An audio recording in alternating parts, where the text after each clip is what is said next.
નમસ્કાર વિદ્યાર્થી મિત્રો, ફરી પાછું આપણું વિજ્ઞાનના લેક્ચરમાં આપનું સ્વાગત છે। હવે છેલ્લે આપણે એસિડ બેઝ અને ક્ષાર નામનો પાઠ ચાલુ હતો અને એ પાઠની અંદર આપણે મહત્વના મુદ્દાઓ ક્લિયર કરી ગયા। ત્યાર પછી પણ આપણે થોડું ઘણું હજી આગળ વધવાનું છે। મહત્વના મુદ્દાઓ ક્યાં ક્યાં? તો કે આપણે વાત થઈ હતી છેલ્લે લાસ્ટમાં જે પ્રક્રિયા આપણે સમજ્યા હતા એ મંદનની પ્રક્રિયા સમજ્યા હતા, પણ એ સિવાય આપણે એ પણ વાત કરી ગયા કે કોઈ પણ એસિડ હોય કે બેઝ હોય એની અંદર બે પ્રકારના આયનો ઉદ્ભવે છે। એસિડ હોય તેમાં H+ આયન અને બેઝ હોય તેમાં OH- આયન ઉદ્ભવે છે। હવે જે આયનો ઉદ્ભવે છે એ એસિડિકતા કે બેઝિકતાનો ગુણધર્મ દર્શાવવા માટે જરૂરી છે। જેમ કે આપણે વાત કરી કે ભાઈ સાંદ્ર એસિડ હોય તો સાંદ્ર એસિડ છે ખરેખર ડાયરેક્ટલી પ્રક્રિયા દર્શાવતો નથી, એનો એસિડિકતાનો ગુણધર્મ દર્શાવતો નથી, પરંતુ જ્યારે એને પાણીમાં ઉમેરવામાં આવે ત્યારે H+ આયન મુક્ત કરીને આપણે એસિડિકતાનો ગુણધર્મ દર્શાવે છે। એવી રીતે બેઝની પણ વાત હોય તો બેઝ પણ જ્યારે પાણીમાં દ્રાવ્ય કરવામાં આવે ત્યારે OH- આયન ઉત્પન્ન કરે છે ત્યારે આપણે એમ કહી શકીએ કે આ બેઝિક પદાર્થ છે। તો આવી રીતે આપણે એ પણ વાત થઈ। ત્યારબાદ આપણે વાત કરી મંદનની પ્રક્રિયા એટલે શું? તો મંદનની પ્રક્રિયા એ સિમ્પલ રીતે એમ જોવા જઈએ તો મંદ અને સાંદ્ર દ્રાવણના બે પ્રકાર છે, આપણે વાત થઈ હતી। હવે કોઈ પણ દ્રાવણને જ્યારે પાણીમાં દ્રાવ્ય કરવામાં આવે ત્યારે એની અંદર જે તે આયનો, હવે એસિડ હોય તો H+ આયન અને બેઝ હોય તો OH- આયન ઉદ્ભવે છે, આ તો વાત થઈ ગઈ।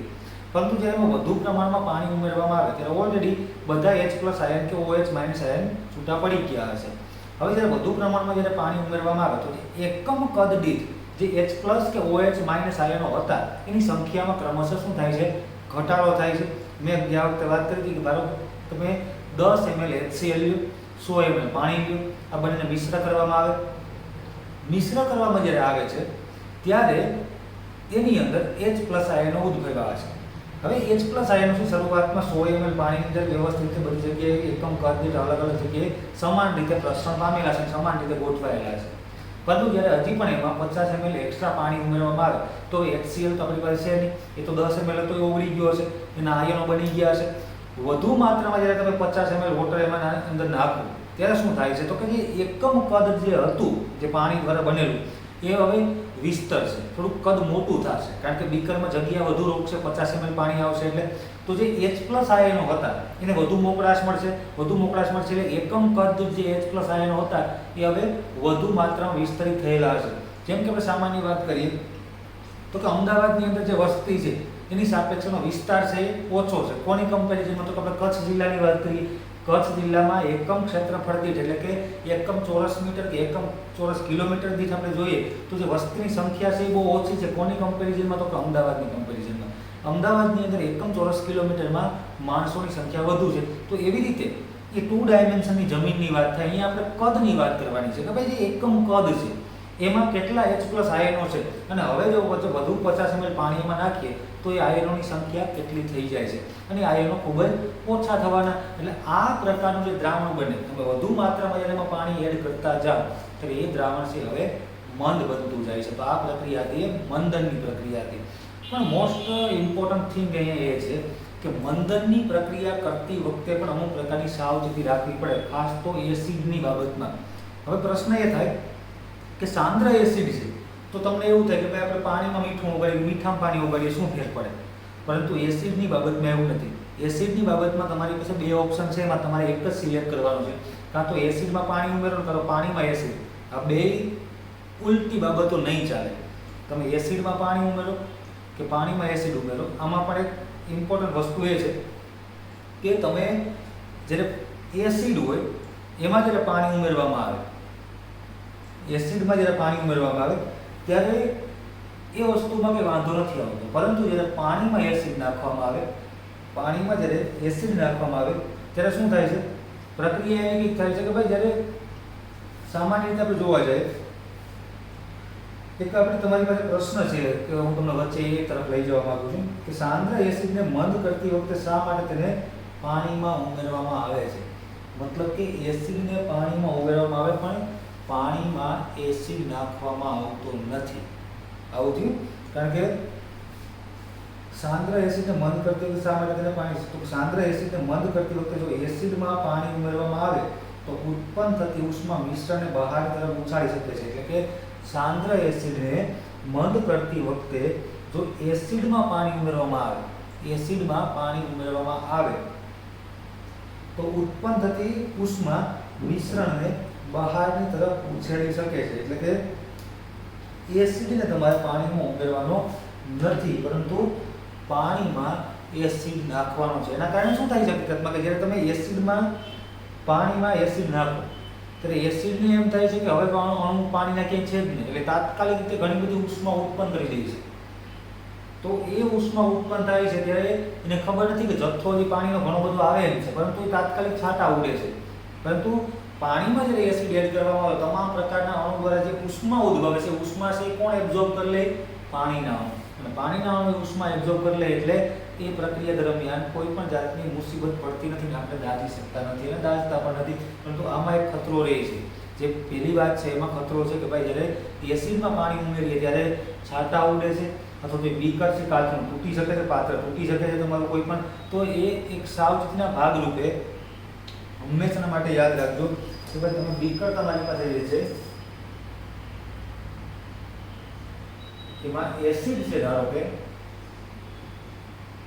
અને તમે ઉપરથી પાણી ઉમેરો તો દાઝવાની શક્યતા છે. એટલે આ પ્રક્રિયા ક્યારેય ન કરવી. પરંતુ તમારે શું કરવાનું છે તો જે પાણી છે બીકરમાં પહેલા પાણી લઈ જવાનું, આ છે પાણી, અને ઉપરથી તમારે સાંદ્ર એસિડ એડ કરવાનો છે. એટલે કે સાંદ્ર HCl હોય, H2SO4 હોય, HNO3 હોય વગેરે કોઈ પણ એસિડ અહીંયા ચાલશે. આમાંથી કોઈ પણ તમે એડ કરો તો કોઈ પ્રક્રિયા તમને વાંધો આવશે નહીં, અને મંદનની પ્રક્રિયા વ્યવસ્થિત રીતે સરળતા તમે કરી શકશો. ઓકે, હવે ત્યાર પછી આપણો મુદ્દો છે અલગથી એ છે ઇન્ટેક્સ પ્રશ્નોત્તર. જે તમારી પાઠ્યપુસ્તકમાં આપેલા છે એ પ્રશ્નોની થોડી ચર્ચા કરવાની છે. ઇન્ટેક્સ પ્રશ્નોત્તર બહુ મોસ્ટ ઇમ્પોર્ટન્ટ વસ્તુ છે એક્ઝામની દ્રષ્ટિએ જોવા જાય તો પણ, કારણ કે બોર્ડની અંદર પ્રશ્નો એમાંથી પૂછાય છે. એટલે કોઈ પણ પાઠ જ્યારે ચાલતો હોય ત્યારે સ્વાધ્યાયના પ્રશ્નોત્તર અને ઇન્ટેક્સ પ્રશ્નોત્તર આ બે વસ્તુ તમારે કમ્પલસરી કરવાની છે. એક્સ્ટ્રા પછી પણ પહેલા આ વસ્તુ તમારી ક્લિયર હોવી જોઈએ. તેમાં જોઈએ આપણે પાઠ્યપુસ્તક નંબર 25 ઉપર પ્રશ્નો આપેલા છે. એ પ્રશ્નોની વાત કરીએ તો પહેલો પ્રશ્ન આપણો શું છે તો કે શા માટે HCl, HNO3 વગેરે જલીય દ્રાવણમાં એસિડિક લક્ષણો ધરાવે છે, જ્યારે આલ્કોહોલ તેમજ ગ્લુકોઝ જેવા સંયોજનોના દ્રાવણો એસિડિક લક્ષણો ધરાવતા નથી. આપણે અગાઉના લેક્ચરમાં વસ્તુ વિશે વાત કરી ગયા કે ભાઈ HCl છે, HCl, HNO3, H2SO4 આનું જલીય દ્રાવણ, અને બીજું છે ગ્લુકોઝ, આલ્કોહોલ એનું જલીય દ્રાવણ. આ બંનેના જલીય દ્રાવણ અલગ અલગ પ્રકારના જલીય દ્રાવણ બધાને લઈએ તો HCl પાણીમાં એડ કરીએ, HNO3 ને પાણીમાં એડ કરીએ, H2SO4 ને પાણીમાં એડ કરીએ તો બધા જ બીકર અને ધારો કે અહીંયા કરીએ આપણે આ રીતે. તો આ બધા બીકરની અંદર આ ત્રણ છે, આની અંદર HCl, HNO3, H2SO4, અહીંયા ગ્લુકોઝ, આ બીકરની અંદર આલ્કોહોલ. હવે બધા જલીય દ્રાવણ છે. આ જલીય દ્રાવણમાં જ્યારે વિદ્યુત ધ્રુવો ડુબાડવામાં આવે છે ત્યારે વિદ્યુતનું વહન બધામાં થતું નહોતું. જેમ કે આપણે HCl ની વાત કરીએ તો એમાં વિદ્યુતનું વહન થતું હતું, HNO3 માં વિદ્યુતનું વહન થતું હતું, H2SO4 માં વિદ્યુતનું વહન થતું હતું, પરંતુ ગ્લુકોઝમાં વિદ્યુતનું વહન નહોતું થતું, આલ્કોહોલમાં પણ વિદ્યુતનું વહન થઈ શકતું નહોતું. તો આવું શા માટે? આવી પ્રક્રિયા શા માટે થાય છે? તો કે જો તમે વિચારો કે HCl જ્યારે પાણીમાં દ્રાવ્ય કરવામાં આવે ત્યારે એ પણ H+ આયન મુક્ત કરે છે, HNO3 છે એ પણ H+ આયન મુક્ત કરે, H2SO4 છે એ પણ H+ આયન મુક્ત કરે. તો જે આયનો ઉદ્ભવે છે, આપણે અગાઉના લેક્ચરમાં વાત થઈ ગયેલી છે કે જ્યારે કોઈ પણ દ્રાવણ બને, જ્યારે પાણીમાં કોઈ પણ પદાર્થનું દ્રાવણ બનાવવામાં આવે અને દ્રાવણમાં જ્યારે આયનો ઉત્પન્ન થતા હોય તો એ આયનો વિદ્યુતના વહન માટે જવાબદાર છે. જે આયનો બને છે, આયનો વિદ્યુતના વહન માટે જવાબદાર છે. તો ગ્લુકોઝ અને આલ્કોહોલ એ કોઈ પણ પ્રકારના આયનો ઉત્પન્ન કરતા નથી, અને આયનો ઉત્પન્ન ન થાય એટલે એ દ્રાવણ તટસ્થ સ્વભાવનું દ્રાવણ, તો એ ન્યુટ્રલ જેને કહેવામાં આવે. અને આવા પ્રકારના દ્રાવણ વિદ્યુતનું વહન દર્શાવતા નથી, એટલે અહીંયા આયનો ઉદ્ભવતા નથી. એટલા માટે આ દ્રાવણો છે એસિડિકતાનો લક્ષણ દર્શાવે છે. H+ આયન મુક્ત થાય તો H+ આયન છે એસિડિકતાના નેચર માટે જવાબદાર છે, પરંતુ ગ્લુકોઝ જેવા દ્રાવણો છે એમાં કોઈ પણ પ્રકારના આયનો ઉત્પન્ન થતા નથી, એટલે એસિડિક વર્તણૂક દર્શાવતા નથી. આપણો પહેલો પ્રશ્ન અહીંયા સોલ્વ થઈ ગયો. પછી જે શા માટે એસિડનું જલીય દ્રાવણ વિદ્યુતનું વહન કરે, તો એ વસ્તુ મેં વાત કરી દીધી કે એસિડનું જલીય દ્રાવણ છે તો એસિડ પ્યોર ફોર્મમાં હોય જ્યારે કોઈ પણ એસિડ લઈ લો તમે HCl હોય H2SO4 હોય HNO3 હોય H3PO4 હોય અથવા કોઈ પણ એસિડ હોય આ એસિડ જ્યારે પ્યોર ફોર્મમાં હોય ત્યારે H+ આયન મુક્ત કરતા નથી પરંતુ જ્યારે આનું જલીય દ્રાવણ લેવામાં આવે અને જ્યારે પાણીમાં એડ કરવામાં આવે ત્યારે તમામ પ્રકારના એસિડ છે H+ આયન મુક્ત કરે છે અને આ H+ આયન છે વિદ્યુતનું વહનની ક્ષમતા ધરાવે છે અને એ વિદ્યુતનું વહન થાય છે એટલા માટે આપણે કહી શકીએ કે એસિડનું જલીય દ્રાવણ વિદ્યુતની ક્ષમતા ધરાવે કારણ કે તે H+ આયનો ઉત્પન્ન કરે એનું આયનીકરણ પાણીમાં થાય છે તો આ પ્રક્રિયા છે આપણે આખી પાણીમાં જલીય દ્રાવણ એટલે એની પ્રક્રિયા થાય છે આયનીકરણની પ્રક્રિયા એને કહેવાય આયોનાઇઝેશન રિએક્શન એટલે આયનીકરણની પ્રક્રિયાના કારણે પછી એના પછીનો પ્રશ્ન છે શા માટે શુષ્ક HCl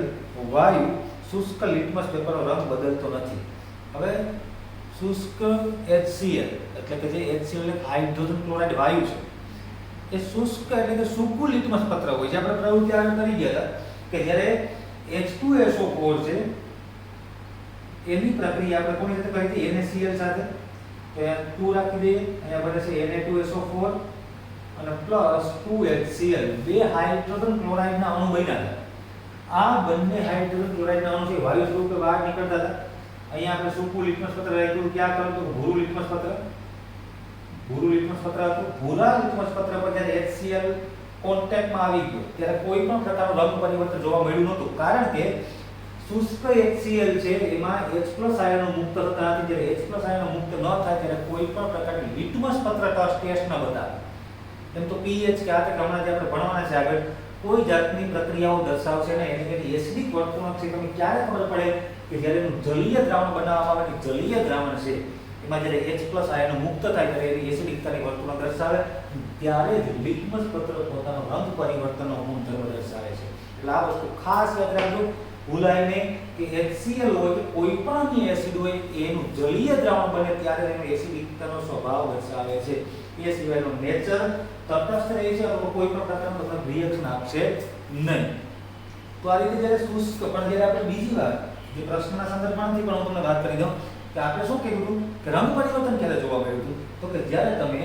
આ લિટમસ પત્ર હતું એને ભીનું કરવામાં આવ્યું પાણીમાં ત્યારે શું થયું કે હવે જેવો HCl અહીં આવે છે ત્યારે એ HCl છે કોના કોન્ટેક્ટમાં આવે તો કે પાણીના કોન્ટેક્ટમાં આવે અને પાણીના કોન્ટેક્ટમાં આવે એટલે કયા પ્રકારના આયનો બને તો કે H3O+ ion plus Cl minus કારણ કે H+ આયન મુક્ત થયો છે પરંતુ પ્રક્રિયા એવી થાય છે હકીકતમાં કે જેવો HCl માંથી H+ આયન મુક્ત થાય એટલે કોના સંપર્કમાં આવે H2 ના સંપર્કમાં H2O શું બનાવી નાખે H3O+ આયન તમે નહીં ભૂલ્યા હોય મેં ગઈકાલે અથવા આપણે અગાઉના લેક્ચરની વાત કરી એની અંદર H3O+ આયનનું નામ બોલ્યો હતો નામ આના બે રીતે થઈ શકે કાં તો આને હાઇડ્રોનિયમ આયન કહેવામાં આવે અથવા તો કહેવાય હાઇડ્રેટેડ હાઇડ્રોનિયમ આયન હાઇડ્રેટેડ એટલે કે પાણીમાંથી બનેલો એક પ્રકારનો આયન આને કહેવાય હાઇડ્રોનિયમ આયન જે સ્થાયી છે દ્રાવણમાં અને આ H3O+ આયન છે એ દ્રાવણમાં એસિડિકતાના નેચર માટે જવાબદાર છે એસિડિકતાના દ્રાવણનો સ્વભાવ જે છે એ કોના કારણે છે H3O+ ના કારણે સમજાઈ ગઈ વસ્તુ ક્લિયર થઈ ગઈ તમને તો હવે આપણે એટલી વસ્તુ ખબર પડી કે એટલે કે શુષ્ક જે લિટમસ પત્ર હોય શુષ્ક HCl હોય એ કોઈ પણ પ્રકારનું રંગ પરિવર્તન દર્શાવતો નથી કારણ કે એમાં H+ આયનો મુક્ત થતા નથી ત્યારબાદ આપણે આગળ જોઈએ તો કે એસિડને મંદ કરતી વખતે શા માટે એસિડને પાણીમાં ઉમેરવાની નહીં કે પાણીને એસિડમાં ઉમેરવાની ભલામણ કરવામાં આવે તો હમણાં જ આપણે ચર્ચા થઈ આગળ કે ભાઈ એસિડમાં જ્યારે પાણી ઉમેરવામાં આવે ત્યારે એના છાંટા ઉડે છે એકદમ ઉષ્મા મુક્ત થાય છે મોટા પ્રમાણમાં અને એમાં દાઝવાની સંભાવના હોય છે ઘણી બધી હાનિકારક અસરો થઈ શકે પરંતુ જ્યારે પાણીમાં એસિડ ઉમેરવામાં આવે તો પાણીના અણુ છે ઉત્પન્ન થયેલી ઉષ્માને પ્રસરણ આપી પ્રસરાવી દે બધામાં એટલે ઉષ્મા એટલી બધી મુક્ત થતી નથી અને આપણે કંઈ હાનિ થતી નથી ઓકે ત્યારબાદ જ્યારે એસિડના દ્રાવણને બંધ કરવામાં આવે ત્યારે હાઇડ્રોનિયમ આયનોની સાંદ્રતાને કેવી રીતે અસર થાય છે સિમ્પલ વસ્તુ તમને સમજાવું કે જ્યારે કોઈ દ્રાવણની અંદર એસિડ તમે પાણીમાં દ્રાવ્ય કરેલો છે અને એ દ્રાવણની અંદર H+ એટલે કે આપણે કહીએ H3O+ આયનો જો અહીંયા આ એક બીકર છે અથવા હું તમને બીકર નહીં પણ એમને તમને એકમ પદ દીઠ વાત કરું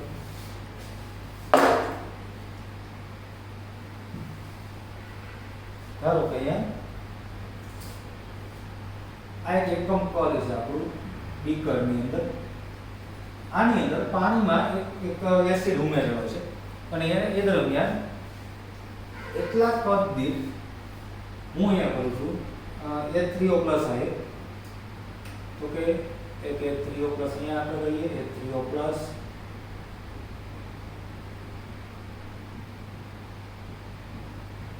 એક એક્ઝામ્પલ તરીકે જોઈએ આપણે કે પાણીનો જથ્થો છે એમાં એટલા કદની અંદર H3O+ એટલા છે. તો મતલબ હું તમને એમ કહેવા માંગુ ધારો કે 100 ml પાણી હતું આપણી પાસે અને એમાં 10 ml આપણે HCl ઉમેરેલું છે ત્યારે એકમ કદ દીઠ એટલા આયનો H3O+ આયન ઉત્પન્ન થયેલા છે. પરંતુ જ્યારે એમાં 100 ml એક્સ્ટ્રા પાણી ઉમેર્યું તો એટલું જ કદ પાછું લો, એટલું જ કદ પાછું લઈ લો. તો સાઈઝમાં તફાવત જોવા મળી શકે તમને. ધારો કે મેં પાછું એટલું જ કદ લીધું. હવે હું જો કે 200 ml પાણી હોય અને 10 ml HCl હોય.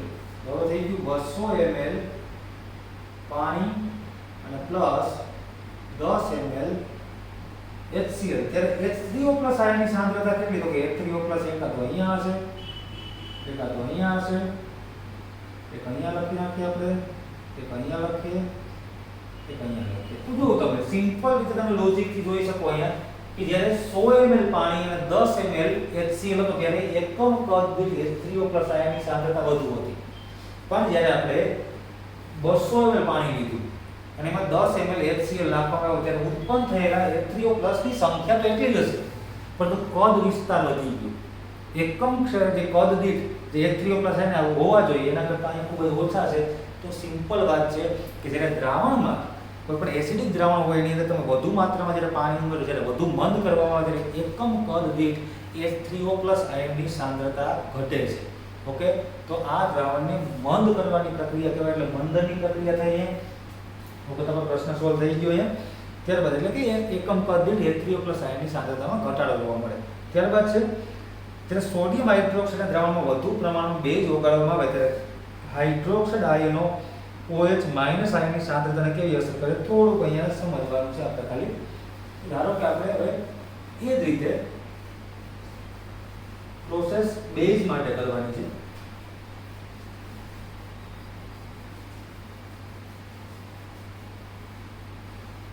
તો કે ભાઈ આ એસિડ માટે વાત હતી, તો આપણે વાત કરવાની છે બેઝ માટે. તો કે ધારો કે મેં બેઝ તરીકે 100 ml પાણી અને પ્લસ 10 ml NaOH લીધેલા છે. હવે એમાં એકમ કદ દીઠ OH- આયનની સાંદ્રતા પહેલા કેટલી હતી? તો કે આપણે એક કદ ધારી લઈએ, એટલું કદ હતું. પહેલા OH- આયન ધારો કેટલા હતા?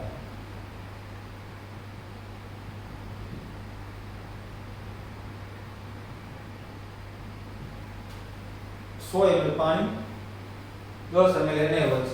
એમાં એકમ કદ મેં લઈ લીધું બીકરનું નાનકડું કે ભાઈ થોડુંક 5-7 ડ્રોપ જે તમે કહો એ પ્રમાણમાં એટલા કદમાં એટલા OH- આયન મને જોવા મળે. પરંતુ જ્યારે હું 100 ml પાણી લઉં અને પ્લસ એની અંદર 20 ml NaOH લઉં એટલે મેં NaOH નું કદ વધાર્યું, દ્રાવણમાં વધુ માત્રામાં મેં બેઝ ઉમેર્યો.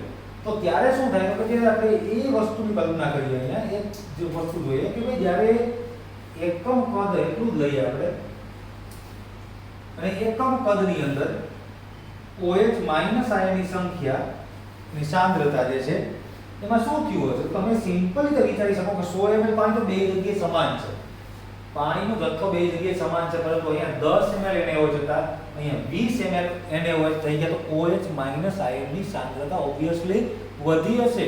એકમ કદ દીઠ સાંદ્રતા વધી જાય છે એટલે અહીંયા આપણે વાત કરીએ OH- આયનની સંખ્યા અહીંયા વધી રહી છે એકમ કદ દીઠ.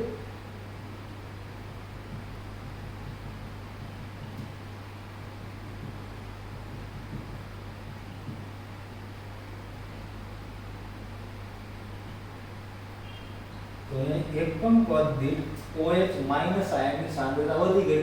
તો સિમ્પલ રીતે તમે વિચારી શકો અહીંયા કે ભાઈ જ્યારે દ્રાવણમાં કોઈ પણ એસિડિક દ્રાવણ હોય કે બેઝિક દ્રાવણ હોય આની અંદર પાણીનો જથ્થો વધુ કરવામાં આવે ઉમેરવામાં આવે ત્યારે એ દ્રાવણ છે એમાં એકમ કદ દીઠ જે તે આયનોની સાંદ્રતા ઘટે. એ પછી H+ હોય કે OH- આયન હોય, પરંતુ જ્યારે દ્રાવણ એમાં દ્રાવક તરીકે પાણી હોય એનું કદ આપણે ફિક્સ કરી દઈએ, પરંતુ એમાં વધુ માત્રામાં એસિડ કે બેઝ ઉમેરવામાં આવે ત્યારે એકમ કદ દીઠ જે ઉત્પન્ન થતા આયનો છે એની સંખ્યા વધુ હશે, તો એ દ્રાવણને વધુ સાંદ્ર દ્રાવણ કહેવામાં આવે, કોન્સન્ટ્રેટ સોલ્યુશન કહેવામાં આવે. ત્યારે ઓલા સોલ્યુશનને ડાયલ્યુટ કહેવામાં આવે, એટલે કે મંદ દ્રાવણ કહેવામાં આવે. તો દ્રાવણોની અંદર એટલા તફાવત પડે છે. ઓકે, હવે આપણે વાત કરવાની છે થોડું મોસ્ટ આમ તો ઇમ્પોર્ટન્ટ ટોપિક પણ છે અને થોડુંક સમજવાનો ટોપિક પણ છે.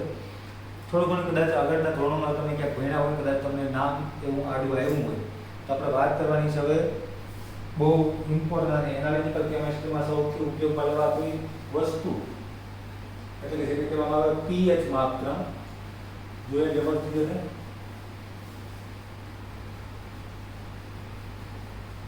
તો pH માપક્રમ છે એ કેવી રીતે કાર્ય કરે છે અને કેવી રીતે આપણે માપી શકીએ કોઈ પણ દ્રાવણની pH, એની વાત કરશું આપણે અહીંયા. પેલો pH એટલે શું આપણે ખબર હોવી છે.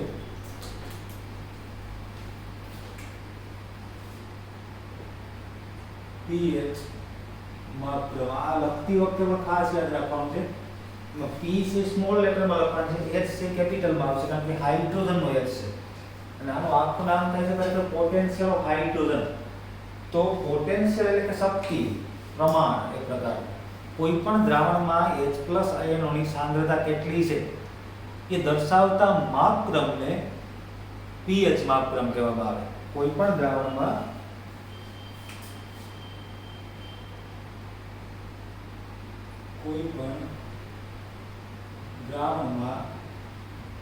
H+ આયનોની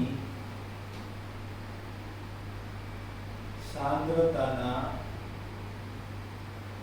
માપક્રમને pH માપક્રમ કહે છે. તો pH દ્વારા જાણી શકાય છે. તો સિમ્પલ તમને ખબર પડી ગઈ અહીંયા કે H+ આયન એસિડમાં હોય, એસિડમાંથી ઉત્પન્ન થાય જલીય દ્રાવણ, તમને એ પણ ખબર પડી ગઈ હશે કે તો pH માપક્રમ છે માત્ર ને માત્ર pH માપક્રમ માત્ર ને માત્ર જલીય દ્રાવણોને જ લાગુ પડે છે. એટલે કે તમારે કોઈ પણ દ્રાવણની pH માપવાની હોય તો તમારે એનું પાણીમાં બનાવેલું દ્રાવણ લેવું પડે. પ્યોર ફોર્મમાં પદાર્થની pH માપી શકાય નહીં. હવે pH માપક્રમ છે,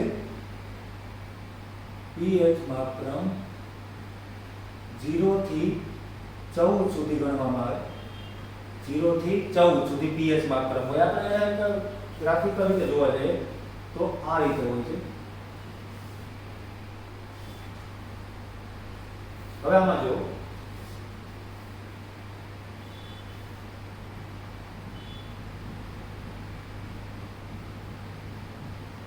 ઓકે, આની અંદર 0 અહીંયા લખી નાખીએ આપણે, 7 અને અહીંયા 14. ઓકે, આ છે આ તરફ જઈએ આપણે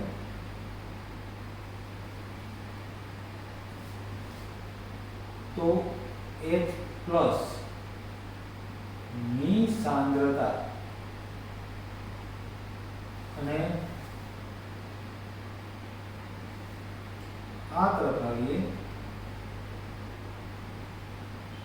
તો OH- ની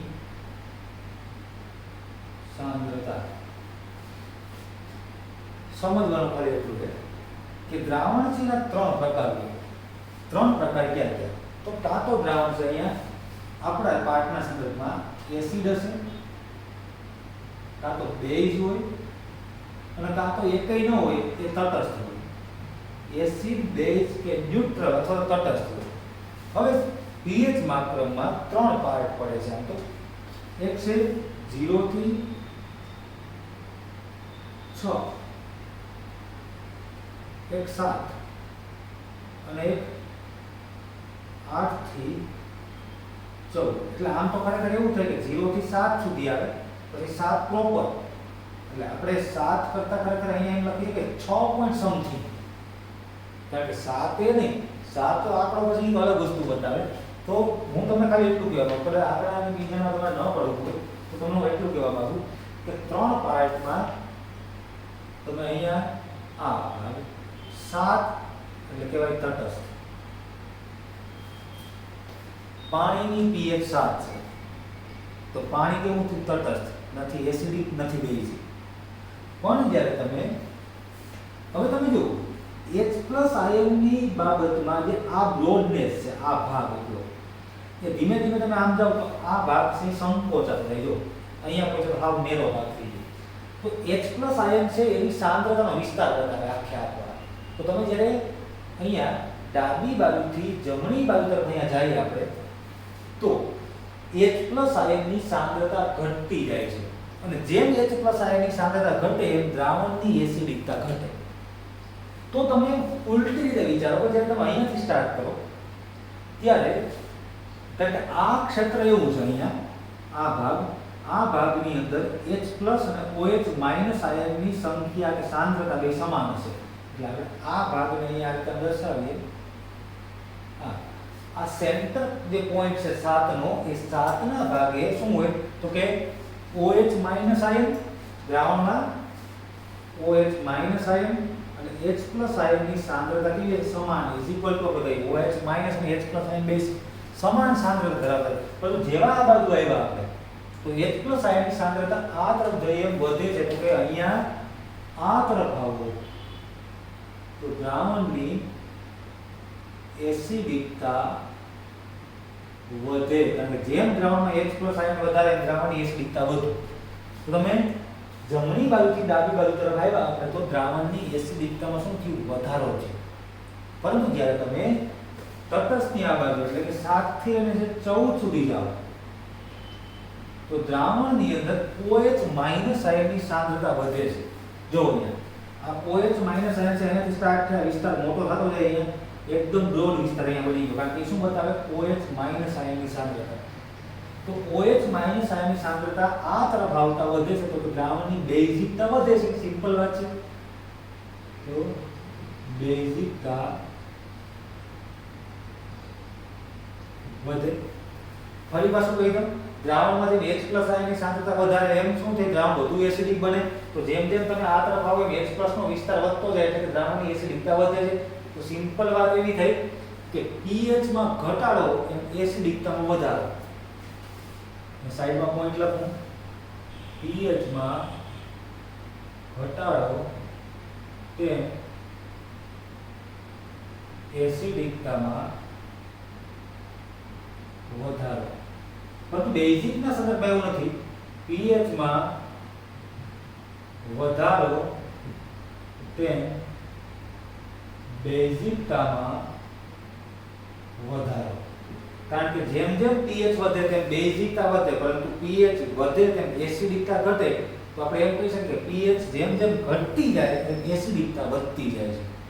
7 pH નું દ્રાવણ છે તટસ્થ હોય છે તો 0 થી લે એટલે કે એટલો વિસ્તાર છે 7 થી 0 વચ્ચેનો આ જે સેન્ટરનો પોઈન્ટ આ બધા દ્રાવણ કેવા છે? એસિડિક દ્રાવણ છે. પરંતુ જ્યારે 7 ની ઉપર જાવ એટલે કે 7.1 7.2 7.3 એમ છે 14 સુધી જાવ તમે એમ દ્રાવણ કેવા બનતા જાય? બધા બેઝિક બનતા જાય. સૌથી વધુ બેઝિક દ્રાવણ છે 14 વાળું હશે અને સૌથી વધુ એસિડિક દ્રાવણ છે 0 pH વાળું હશે. સમજાય? કારણ કે અહીંયા 0 pH ઉપર H+ આયનની સાંદ્રતા મેક્સિમમ છે. જો આ અને અહીંયા 14 pH ઉપર દ્રાવણમાં OH- આયનની સાંદ્રતા મેક્સિમમ હશે એટલે કે એ દ્રાવણ વધુ ને વધુ બેઝિક હશે. તો આ ગ્રાફ જે આખો છે એના દ્વારા તમને ખબર પડી ગઈ કે દ્રાવણની એસિડિકતા અને દ્રાવણની બેઝિકતા આપણે કેવી રીતે ખબર પડે.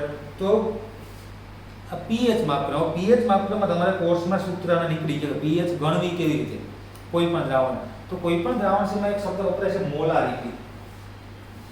મોલારિટી એટલે શું? તો કોઈ પણ દ્રાવણમાં પ્રતિ લિટર કેટલા મોલ પદાર્થ ઓગળેલો છે. હવે સામાન્ય આપણે અગાઉ વાત થઈ ગઈ મોલ સંકલ્પના ધોરણ 9 માં પણ ભણી ગયા કે મોલ પ્રતિ લિટર. ધારો આપણે એક વાત કરી NaCl ની વાત કરી સરળ પડે છે.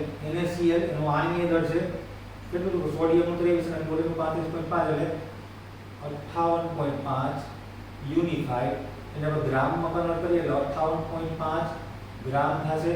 આ કહેવાય પદાર્થના 1 મોલ.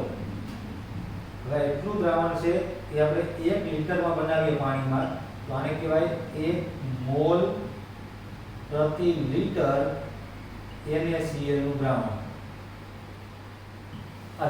હવે 1 મોલ પ્રતિ લિટર NaCl ના દ્રાવણમાં હવે તો NaOH નું પણ લેવાનું છે આપણે તો અહીંયા કે 1 મોલ પ્રતિ લિટર NaOH ના દ્રાવણમાં OH માઈનસ આયનની સાંદ્રતા કેટલી છે? સાંદ્રતા છે pH કહેવામાં આવે. એ શું થયું? એની pH કહેવાય. એવી રીતે એસિડ માટે પણ હોય કે એસિડ એટલે કે 1 મોલ પ્રતિ લિટર, ધારો કે આપણે HCl ની વાત કરીએ તો એની અંદર ઉત્પન્ન થતા H+ આયનની સાંદ્રતા એને દ્રાવણની pH કહેવામાં આવે. તો ખરેખર તો H+ આયનની સાંદ્રતા માપવા માટે આપણે pH માપવાનું છે, પરંતુ તમને જો pH ખબર હોય તો દ્રાવણની બેઝિકતામાં ખબર પડી જાય કે pH અને pOH બે હોય. pH એટલે પોટેન્શિયલ ઓફ હાઇડ્રોજન અને pOH એટલે પોટેન્શિયલ ઓફ હાઇડ્રોક્સાઇડ. આ બે રીતે હોય. pH ખબર હોય તો pOH તમને ખબર પડી જાય, pOH ખબર હોય તો pH ખબર પડી જાય. પણ હકીકતમાં પહેલા pH માપવામાં આવે એના ઉપર તમને pOH ની વેલ્યુ ખબર પડી જાય. દ્રાવણની pH બે વસ્તુ ખાસ યાદ રાખજો. ઘણા છોકરાઓને પ્રશ્ન એવો થતો હોય ઘણી વખત કે શું ખરેખર જે દ્રાવણ બેઝિક હોય એમાં ખાલી OH માઈનસ આયન જ હોય અને જે દ્રાવણ એસિડિક હોય એમાં શું ફક્ત H+ આયન જ હોય? નહીં. એસિડિક અને બેઝિક દ્રાવણની અંદર તટસ્થ દ્રાવણ, આ ત્રણેય પ્રકારના દ્રાવણની અંદર બંને પ્રકારના આયનો હાજર હોય જ છે. જેમ કે હું વાત કરું, એસિડિક દ્રાવણ હોય તો એની અંદર H+ અને OH માઈનસ આયન હોય. બેઝ હોય તો એમાં પણ H+ અને OH માઈનસ આયન હોય. અને તટસ્થ દ્રાવણ હોય તો એમાં પણ H+ અને OH માઈનસ આયન હોય. પરંતુ મારે પ્રમાણની વાત કરવાની છે કે એસિડિક દ્રાવણ હોય તો એમાં H+ આયનની સાંદ્રતા OH માઈનસ આયન કરતાં વધારે હોય. બેઝિક દ્રાવણ હોય તેમાં OH માઈનસ આયનની સાંદ્રતા H+ કરતાં વધારે હોય. અને તટસ્થ દ્રાવણ હોય તેમાં H+ અને OH માઈનસ આયન બે સમાન પ્રમાણમાં હોય. એને તટસ્થ કહેવાય. તો કોઈ પણ દ્રાવણની pH તમે લઈ શકો. બેઝિક દ્રાવણ હોય તો એની પણ pH એટલા માટે જ લઈ શકીએ કારણ કે એમાં H+ આયન છે. જો H+ આયન જ ન હોય તો આપણે pH કેવી રીતે મેળવી શકીએ? ધારો કે તમે એમ કહો કે 0 થી 7 સુધીમાં બધા દ્રાવણ એસિડિક છે, 7 માં એનો તટસ્થ છે કારણ H+ અને બે આયનો છે. પણ 7 થી ઉપર તમે જો એમ જ કહેતા હોય કે ખાલી OH માઈનસ આયન જ હોય ખાલી અને H+ આયન હોય જ નહીં અહીંયા, તો તમે pH કેવી રીતે માપી શકો? કારણ કે pH નો મતલબ તો એટલો જ છે કે કોઈ પણ દ્રાવણમાં H+ આયનોની સાંદ્રતાના માપક્રમને pH માપક્રમ કહેવાય. તો બંને પ્રકારના, તો ત્રણેય પ્રકારના દ્રાવણમાં H+ આયન તો હાજર છે. એટલે તમે pH ના સૂત્રની વાત કરતા હોય તો તમારે થોડી જાણકારી એની પણ જોતી હોય તો આપણે એની થોડી વાત કરીએ. ખાસ તો એક્ઝામમાં પ્રશ્ન નથી એવા પૂછાતા, પણ ઇન કેસ તમને કોઈ દાખલો કાં તો કદાચ એવું બની શકે તો બેઝિક નોલેજ તમને એનું હોવું જોઈએ. pH માપવા માટે pH છે ખરેખર 10 ના આધારના ઋણ લઘુગુણક જેને લોગેરિધમ કહેવામાં આવે. એ લોગેરિધમ મુજબ કરવામાં આવે. ખાસ તો ગણિતમાં તમને વધારાની જાણકારી મળી શકે. સૂત્ર હું તમને ખાલી કહું છું કે pH -log10 H3O+. અહીંયા ઘણી વખત H+ પણ મૂકવામાં આવે. જો એસિડિક દ્રાવણ હોય તો એની pH માપવા માટે સૂત્ર આ છે. તો જો pOH ની ગણતરી તમારે કરવી હોય, pOH બરાબર તો -log10 OH માઈનસ આવશે અને pH plus pOH is equal to 14 થાય. pH પ્લસ pOH બરાબર કેટલા થાય? 14. હું તમને એક બે થોડાક એક્ઝામ્પલ આને સમજાવીશ, પણ અત્યારે આપણે એનું કોઈ ઇમ્પોર્ટન્ટ બધું છે નહીં. એટલી ખબર હોવી જોઈએ કે pH અને pOH તો સરવાળો બરાબર શું થાય? 14 થાય છે. એટલે કે H+ અને OH માઈનસ આયન બેને ભેગા કરીએ અને કમ્બાઈન કરીએ તો તેનું પ્રમાણ મળે 14 જેવો જડી રહ્યા છે. આ બંનેના સૂત્ર છે pH -log10 H3O+ અને pOH -log10 OH minus ion. આ સૂત્ર છે એસિડની pH માટે છે અને આ છે બેઝની pH માટે છે. તો આ pH માપક્રમની વાત થઈ આપણી. તમને સિમ્પલ રીતે મેં સમજાવવાની ટ્રાય કરી છે. મોટા ભાગના વિદ્યાર્થીઓને વ્યવસ્થિત સમજાઈ ગયું હશે એવી આશા છે મને, કારણ કે કઈ અઘરું છે નહીં આમાં. એકદમ સરળ વસ્તુ છે. તમને ખબર પડી કે pH માપક્રમ છે શું? હકીકતમાં તો કે દ્રાવણમાં રહેલા H+ આયનોની સાંદ્રતા માપવા માટેનો એક માપક્રમ છે. કોઈ પણ દ્રાવણ હોય એના ત્રણ ભાગ પડતા હોય, એક એસિડિક હોય, એક બેઝિક હોય, એક તટસ્થ દ્રાવણ હોય. તો 0 થી 7 સુધીનું દ્રાવણ છે એ ખરેખર આપણે એમ કહીએ એસિડિક, પણ 7 છે એ તટસ્થ છે. 7 થી જેમ ઉપર જાવ 7.1 થી 14 સુધી એ બધા દ્રાવણો બેઝિક છે. કોઈ પણ દ્રાવણની અંદર H+ અને OH- આયન બંને હાજર હોય જ છે. જે પ્રમાણની દૃષ્ટિએ જોવા જાય તો એસિડિક અને બેઝિક અને તટસ્થના ભાગ પડે છે. તો આ રીતે pH માપક્રમ. પછી આપણે શીખવાનું થશે પ્રબળ એસિડ અને પ્રબળ બેઝ, અને પ્રબળ એવી રીતે નિર્બળ એસિડ અને નિર્બળ બેઝ, આમાં શું તફાવત છે અને કેવી રીતે આપણે ઓળખી શકીએ. અને તો આજે આપણે pH માપક્રમ બધું રાખવાનું છે. આગળના લેક્ચરમાં આપણે વ્યવસ્થિત રીતે સમજવાની ટ્રાય કરશું. Okay, thank you.